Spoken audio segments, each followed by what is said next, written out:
నమస్తే, నేను మీ కుప్ప పద్మిని. ఇన్నాళ్ళు మీ సపోర్ట్‌ని నాకు అందిస్తూ, మీ ప్రేమని నాకు అందిస్తున్న ప్రతి ఒక్కరికి కృతజ్ఞతలు.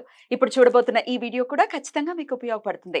లైక్, షేర్ అండ్ సబ్స్క్రైబ్ చేసి మీ ఇష్టాన్ని అలాగే మీ సపోర్ట్‌ని నాకు అందించండి. అలాగే ఈ వీడియో పట్ల మీ అభిప్రాయాన్ని కామెంట్ సెక్షన్‌లో కామెంట్ చేసి నాకు తెలియజేయండి. నమస్తే. Welcome to our channel. నేను పద్మిని. ప్రస్తుతంతో పాటు ప్రముఖ ఆధ్యాత్మికవేత్త, వాస్తు జ్యోతిష పండితులు, న్యూమరాలజిస్ట్ తనిష్క గారు మనతో పాటు ఉన్నారు. మాట్లాడదాం. నమస్తే తనిష్క గారు. నమస్తే అమ్మా. ప్రతినిత్యం దైవంకి మనం చేసేటటువంటి కృతజ్ఞతను ఆవిష్కరించేటటువంటి ప్రక్రియ ఏదైతే ఉందో దాన్నే పూజ అని అంటాం. ప్రతిరోజు పూజ చేసుకుంటూ ఉంటాం. అయితే మరి స్వామికి అది అందుతోందా? దైవిక శక్తి మన ఇంట్లో ఉందా లేదా అని తెలుసుకునే విధానం ఏదైనా ఉంటుందా మేడం? ఓకే అమ్మా, మంచి క్వశ్చన్ అడిగారు. యాక్చువల్ గా దేవుడు శక్తి, ఎందుకంటే ఎన్నో సంవత్సరాల కొద్ది పూజలు చేస్తూనే ఉన్నాం కానీ మనకు అసలు దేవుడి గురించి ఇంత మన నైవేద్యం పెడతాం, అది ఆయన తీసుకుంటారా లేదా అని వాళ్ళకి తెలియదు, కానీ నమ్మకం అంతే కదా, తీసుకుంటారు అని నమ్మకం అంతే.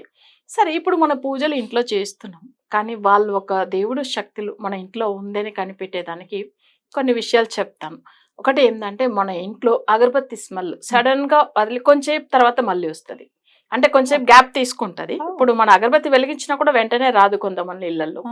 అసలు కొంచెం టైం తీసుకున్న తర్వాత ఏం చేస్తుంటే, ఒక్కసారి అసలు అప్పుడు అగరబత్తి వెలిగించకపోయినా అగరబత్తి స్మెల్ వచ్చి కొంచెం తర్వాత ఆగిపోతుంది.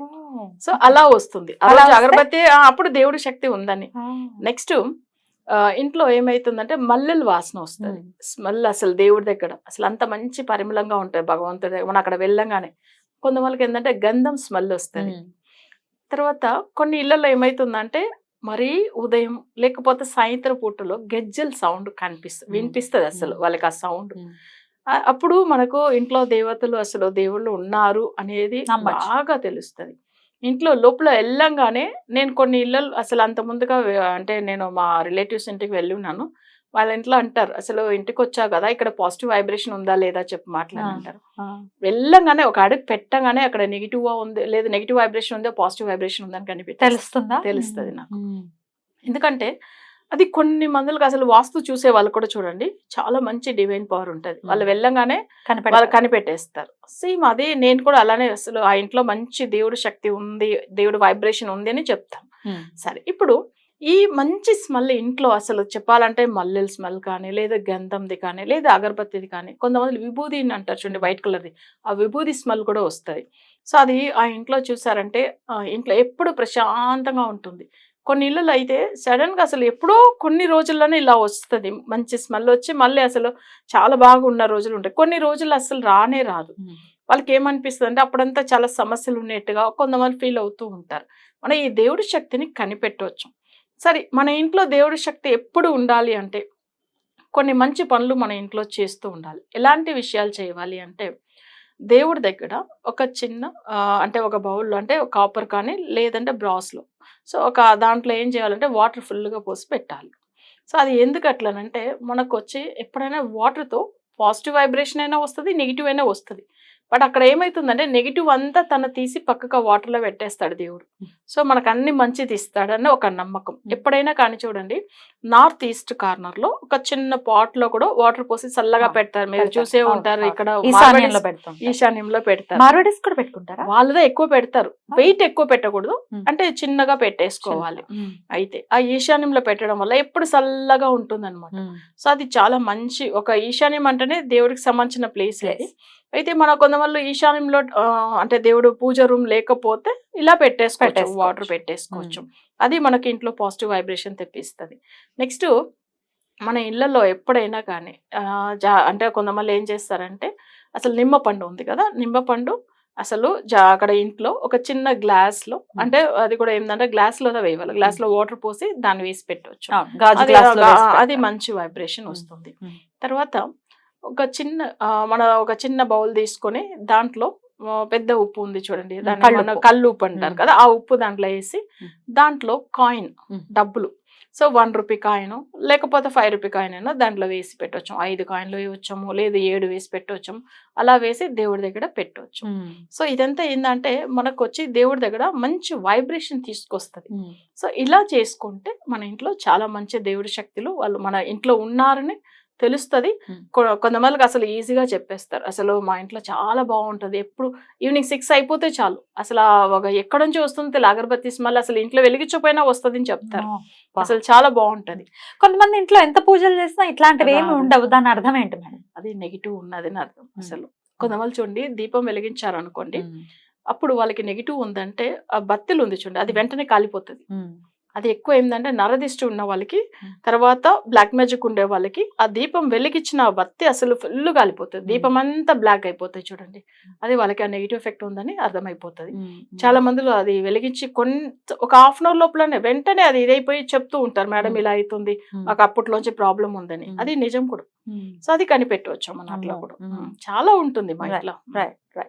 మరి తెలుస్తోంది దీపం కుంది మొత్తం మొత్తం నల్లగా అయిపోతుంది, ఒత్తంతా కాలిపోతుంది అని అంటే భయం పడతారు కదా, మరి అవును, నరదృష్టి ఉంది అని. దాన్ని ఎట్లా నివృత్తి చేసుకోవచ్చు మేడం? ఓకేమ్మా.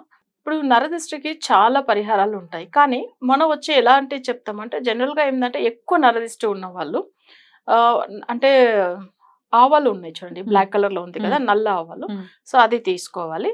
అది ఏం చేయాలంటే అసలు తీసుకుని ఒక చిన్న అంటే మనం వచ్చి ఇప్పుడు అంత ముందుగా ధూపం చూపించే దానికి పెట్టేసుకుంటాం కదా స్టిక్, లేదంటే సాంబ్రాణి స్టిక్ గురించి, దాంట్లో కొంచెం అంటే బొగ్గలతో ఇది చేసిన అసలు అవి బొగ్గలు వెలిగిస్తారు చూడండి. అయితే దాంట్లో ఏమైతుందంటే నిప్పు పెట్టించి దాంట్లో నల్ల ఆవాలు, అది కూడా ఏంటంటే మనకు ఎవరి వల్ల నరదిష్టి తాకుతుందో సో వాళ్ళ పేరు అసలు మనసులో అనుకోవాలి, వీళ్ళ వల్లదా నాకు ఇట్లా దిష్టి తాకుతుంది. తెలియకపోతే అట్లా చుట్టుపక్కల ఉన్న వాళ్ళు ఎవరి దృష్టి అయితే తగిలిందో వాళ్ళ దృష్టి పోవాలి. చెప్పుకోవచ్చు, అట్లా కూడా పెట్టేసుకోవచ్చు. కొంతమంది ఏంటంటే మరి చుట్టుపక్కల ఉన్న వాళ్ళ దిష్టి ఎక్కువ ఉంటది అని అంటారు కదా, సో అది కొంచెం ఉంటుంది. బట్ అట్లా కూడా వీళ్ళు అనుకోవచ్చు. లేకపోతే వీళ్ళకి నరదిష్టి అసలు ఎవరి వల్ల వచ్చి ఉన్నా కానీ అది వెళ్ళిపోవాలని. బట్ ఇది ఏంటంటే ఆ 2 చేతులతో ఆ అంటే నల్ల ఆవాలు తీసుకొని చేతిలో ఇట్లా గట్టిగా పెట్టుకుని ఇక్కడ మనస్ఫూర్తిగా ఇట్లా మొక్కోవాలి. ఇట్లా 2 చేతులు ఇట్లా గట్టిగా, అంటే కింద పోకూడదు, అసలు కింద పడద్దు.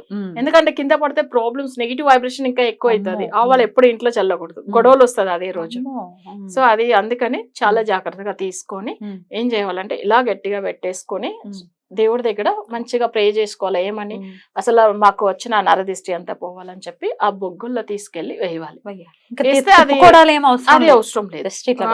ఎందుకంటే మనకు వచ్చి స్వామి వారు ఏం చేస్తాడంటే మనకు ఇక్కడ లింగ రూపంలో ఉంటాడు. సో ఇది మనం ఇట్లా టచ్ చేసినప్పుడు ఏమైతుందంటే దేవుడు ఒక వైబ్రేషన్, ఓకే మనల్ని అడిగారు కాబట్టి మనం మంచి చేయాలని వెంటనే ఫలితం ఇస్తాడు. సో అయితే ఏం చేస్తామంటే తీసుకెళ్లి అక్కడ వేసేవాళ్ళు ఆ నిప్పులు. అయితే కింద ఎక్కడ వేయకూడదు, ఎప్పుడైనా కింద వేస్తే ప్రాబ్లమ్స్ ఉంటాయి. సో అది ఎవరైనా కానీ మామూలుగా కూడా కిచెన్ లో వాళ్ళు వాడేటప్పుడు పడకూడదు, అస్సలు పడకూడదు.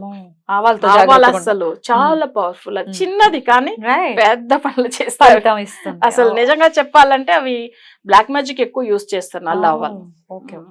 సో ఇలా చేస్తే గనక డెఫినెట్ గా నరదృష్టి నుంచి ఏ రోజు చేసుకోవచ్చు మేడం ఈ ప్రక్రియ? ఇది వచ్చి ఏంటంటే మనం వచ్చి మంగళవారం కానీ ఆదివారం ఈ 2 రోజుల్లో చేసేసుకో. ఏ సమయంలో చేయొచ్చు? సాయంత్రం టైమింగ్ ఎప్పుడైనా కానీ ఒకరికి సాయంత్రం అంటే మనం 5 to 6 ఆ టైమింగ్ లో చేసుకోవచ్చు.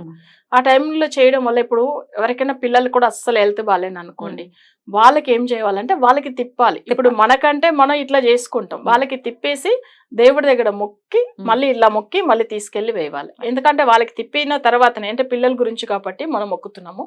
సో అలా చెప్పుకున్న తర్వాత ఏమైందంటే తీసుకెళ్లి వేస్తే అది చిట్లుతుంది చూడండి. ఆ చిట్లు కొంచెం టైమింగ్ లోనే పిల్లల హెల్త్ విషయం మీకు చూడండి. చాలా బ్యూటిఫుల్ గా ఎక్స్ప్లెయిన్ చేశారు madam. Thank you so very much. నమస్తే. నమస్తే.